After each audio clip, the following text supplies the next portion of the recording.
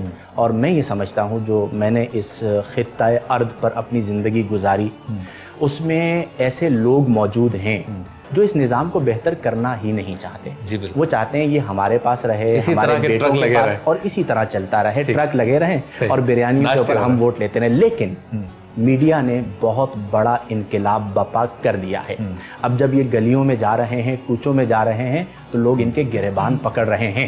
یہ سمجھ رہے تھے کہ ہم وقت کے ولی ہیں, جب گلی میں گئے اور لوگوں نے گریبان پکڑا تو انہیں اپنی اوقات کا پتہ چل گیا کہ ہماری اوقات کیا ہے, کہ ہم شرابی, کبابی, بدکار ہو کر لوگوں کے مال ہڑپ کر کے, حتیٰ کہ جب باہر چلے گئے تو وہاں پر بھی لوگ ان کے گھروں کے باہر آ کے جمع ہو گئے کہ یہ جگہ ہماری ہے, تم نے چوری کی ہے, اور نسلوں تک کے لیے نشان عبرت بن گئے. یہ سارا کریڈٹ میں ذاتی طور پر میڈیا کو دیتا ہوں, اور انشاءاللہ الجلیل اس شعور و آگہی کی وجہ سے ضرور بہتری آئی. جی محمد حسن امام قادری صاحب کلام پیش.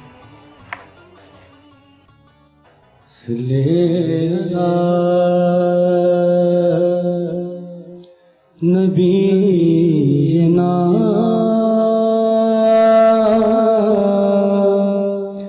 صلی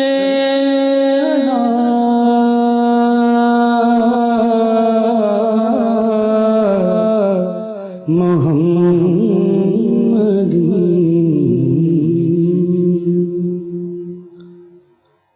خدا کی عظمتیں کیا ہیں, خدا کی عظمتیں کیا ہیں, محمد مصطفیٰ جانے. خدا کی عظمتیں کیا ہیں, محمد مصطفیٰ جانے. بھئی مقام مصطفیٰ کیا ہے, ہاں مقام مصطفیٰ کیا ہے, محمد کا خدا جانے. خدا کی عظمتیں کیا ہیں, اور میری میٹھی مدینے شہر کی راہ میں بچھا دینا. میری میٹھی مدینے شہر کی راہ میں بچھا دینا. کہاں لے جائے گی مجھے کو مدینے کی ہوا جانے. کہاں لے جائے گی مجھ کو مدینے کی ہوا جانے. سبحان اللہ, سبحان ماشاء اللہ. آپ سے ملاقات ہوتی ہے ایک مختصر سے وقفے کی.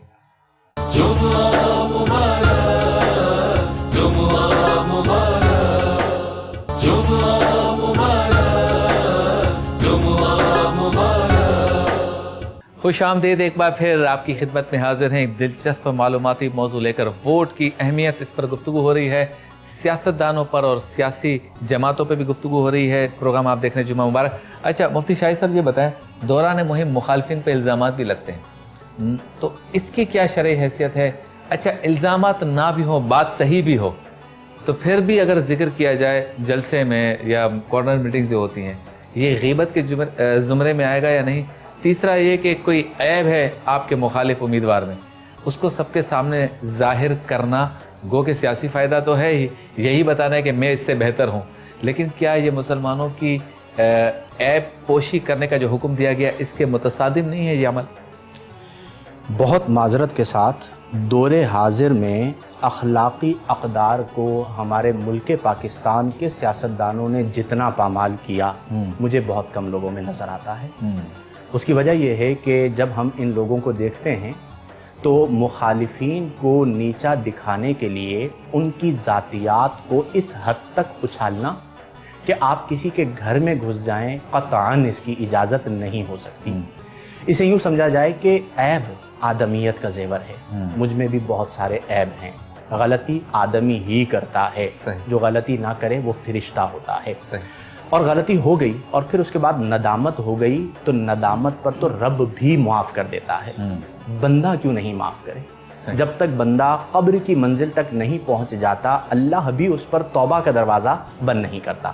تو سب سے پہلی بات تو یہ ہو گئی کہ وہ ذاتی معاملات جن کا تعلق ایک سیاست دان کی ذات کے ساتھ ہے، اس کی فیملی کے ساتھ ہے، اس کی پرسنالٹی کے ساتھ ہے، اس کی شخصیت کے ساتھ ہے، اسے اچھالنے کی تو شرعاً قطعاً اجازت نہیں ہے۔ اگر کوئی اچھالے گا اس کی غیر موجودگی میں اس کا ذکر کرے گا تو وہ ناجائز اور حرام ہوگا۔ اسے ہم یوں بیان کرتے ہیں اکثر کہ سیاست میں آ کر غیبت حلال نہیں ہو جاتی، آپ سیاست میں آ کر بھی مسلمان ہوتے ہیں، البتہ اس کے وہ عیوب جن کا تعلق قوم کے ساتھ ہے، مثلا کرپشن ہے کہ آپ نے 35 ارب روپے کا ایک جو ہے وہ منصوبہ شروع کیا اور اس میں سے آپ نے 10 ارب روپے خرچ کیے اور 25 ارب روپے آپ نے کھا لیے، اسے پکڑا جائے گا، دنیا میں پکڑا جائے گا، اس کا اصل چہرہ لوگوں کو دکھایا جائے گا کہ اس نے اپنے 4 بچوں کے لیے یا 12-15 لوگوں پر مشتمل فیملی کے لیے اندرون سن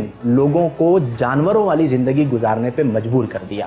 ایسے لوگوں کے چہرے دکھانے کے لیے ان کے حقائق کو بیان کیا جائے گا، لیکن ہمارے ہاں المیہ یہ ہے کہ لوگ اس بات کی بالکل پرواہ نہیں کرتے، وہ یہ سمجھتے ہیں کہ یہ جنگ ہے اور پھر اس میں کارکنان بھی کود پڑتے ہیں، آپس میں دست و گریباں ہو جاتے ہیں۔ ایک سوبر طریقے سے حسن اخلاق کے ساتھ اپنی چیزوں کو چلائیں اور جن کا تعلق قوم کے ساتھ ہے اسے بالکل اجاگر کیا جا سکتا ہے۔ ٹھیک ہے، روحانی گلدستہ آپ سے ضرور ایک نہ ایک وظیفہ روزانہ ہم پوچھتے ہیں، یعنی ہر جمعے کے پروگرام میں وہ ضرور پوچھتا ہوں، مختصراً بتا دیے نمائندہ پھر کیسا ہونا چاہیے؟ بسم اللہ الرحمن الرحیم۔ نمائندہ کیسا ہو یہ تو ہر ذی شعور مسلمان جو ہے وہ انسان جو جانتا ہے، اور اس کے بارے میں ہمارے استاد نے ذرا بھی بڑی پیاری وضاحت کی تھی۔ جب آپ کسی کو اپنا نمائندہ منتخب کرتے ہیں نا، گویا یہ ہے کہ آپ اپنی زندگی کی تمام تر معاشرتی جو ذمہ داری ہیں وہ اس کے سپرد کر دیتے ہیں، گویا اس کا کہنا آپ کا کہنا، اس کا حکم آپ کا حکم، اس کا فیصلہ آپ کا فیصلہ۔ تو اب آپ یہ دیکھ لیں کہ جب میں فیصلہ کروں گا تو میرا فیصلہ میری ذات تک، میرے اہل تک کیا ہو سکتا ہے، جب میں کوئی حکم صادر کروں گا میری اس حکم میں میرا فائدہ، میرے اہل کا فائدہ کیا ہو سکتا ہے۔ تو یہی معاملہ آپ کسی دوسرے کو سپرد اپنا حق کرتے ہیں تو آپ یہ دیکھ لیں کہ میری ذمہ داریاں نبھانے کے لیے، میرے اہل کی ذمہ داری نبھانے کے لیے یہ شخص جو ہے جس کو میں منتخب کرتا ہوں وہ ذمہ دار ہے یا نہیں۔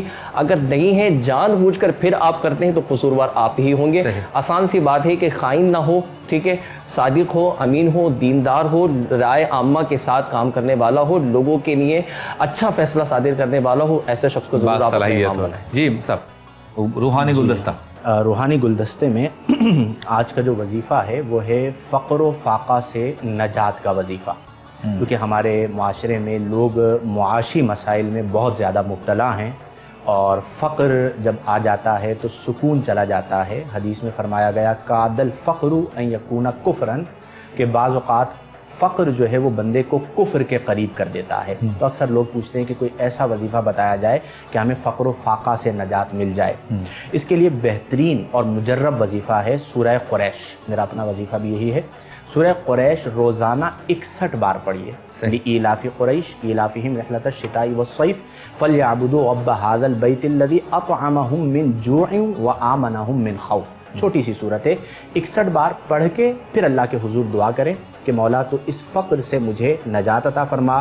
گھر کا کوئی ایک فرد بھی کر سکتا ہے, جیسے والدہ محترمہ کر لیں یا زوجہ کر لیں یا جو شخص ہے وہ خود کر لے, تو انشاءاللہ الجلیل اسے مستقلاً اپنے وظیفے میں رکھیں, جلد ہی اللہ تبارک و تعالی آپ کو فقر و فاقہ سے نجات عطا. سبحان اللہ, بہت شکریہ آپ تینوں معزز مہمانان گرامی کا کہ آپ تشریف لائے. محترم ناظرین, یہ تھا ہمارا آج کا پروگرام. ووٹ کی اہمیت پر ہم نے گفتگو کی, اور سینٹرل آئیڈیا آج کی اس گفتگو کا یہ ہے کہ جب ہم ووٹ دیتے ہیں تو ایک طرح سے شہادت, سفارش, وکالت, شفاعت, ساری چیزیں, یعنی اپنا آپ, اپنے بچوں کا مستقبل, اپنے معاشرے کا مستقبل, سب کچھ ہم سپرد کر رہے ہیں. تو ویسے تو نمائندے کو چنتے وقت یہ سمجھ لینا چاہیے کہ یہ شرعی ذمہ داری بھی ہے, لیکن جیسے کہ ابھی مفتی صاحبان نے فرمایا کہ اگر کوئی ایسا ناپ تول کر بھی نہ ملے بیلٹ پیپر پہ کہ جسے آپ کو لگے کہ یہ اس معاملے کو اس پیمانے پہ پورا اترتا ہے, پھر بھی آپ اس لیے ووٹ دیں کہ اگر آپ ووٹ نہیں دیں گے پھر کوئی ظالم و جابر آ گیا, اس سے کیسے جان چھڑائیں گے. تو نسبتاً بہتر پھر احتساب بھی کریں اس کا, جس کو آپ نے منتخب کیا ہے اس پر پریشر بھی رکھیں کہ اس نے جو وعدے کیے ہیں وہ پورا کرے, تاکہ جو ہے ایک صاف ستھرا معاشرہ جو ہے وہ وقوع پذیر ہو. ساتھ ساتھ مذہبی ایشوز پہ بات بالکل ہونی چاہیے, لیکن مذہبی جماعتوں پر اخلاقیات کی بھی ذمہ داری دوسروں کے مقابلے میں زیادہ آتی ہے. الزامات جو لگائے جاتے ہیں, جو عیوب کو ظاہر کیا جاتا ہے, اس معاملے میں بھی اپنی شرعی ذمہ داری کو پورا کرنا ہے. اور ساتھ سب سے اہم بات جو ہمارے ملک کے لیے ضروری وہ یہ ہے کہ نمائندہ ایسا ہو جو ایک مخصوص طبقے کا نمائندہ نہ بنے, ایک مخصوص فکر نہ ہو, براڈ مائنڈڈ ہو, وہ دین کو بھی سمجھتا ہو, دنیا کو بھی سمجھتا ہو, اس کو معلوم ہو اس ملک کی خارجہ پالیسی کیسے چلے گی, اس ملک کا انٹیریئر نظام کیسے چلے گا, اس ملک کی داخلہ پالیسی کیسے چلے گی, اس ملک میں امن و امان کیسے قائم ہوگا, سرکولر ڈیٹ کا معاملہ اس کو پتہ ہو, بجٹ بنانا آتا ہو. اگر ہم ایسے لوگوں کو منتخب کر دیں جو ان تقاضوں کو پورا نہ کر سکتے ہوں, اور صرف ذاتی پسند ناپسند, برادری, ذات, فرقہ, جو بھی ہم پیمانہ اپنی طرف سے بنا کر اسے ووٹ دے دیں, اور وہاں جا کر وہ اس طرح سے سارے مسائل کو حل کرنے والا نہیں ہوگا, تو پاکستان کی جگ ہسائی کا ہی سبب بنے گا, معاشرے کی بہتری کا سبب نہیں بنے گا. اللہ تعالیٰ سے دعا ہے کہ ہم سب کو عمل کی توفیق عطا فرمائے, اور اس ملک کو سرکار دو عالم صلی اللہ علیہ وسلم کے نظام سے مزین ملک بنا دے. اپنے میزبان شبیر ابو طالب کو اجازت دیجیے. اللہ حافظ.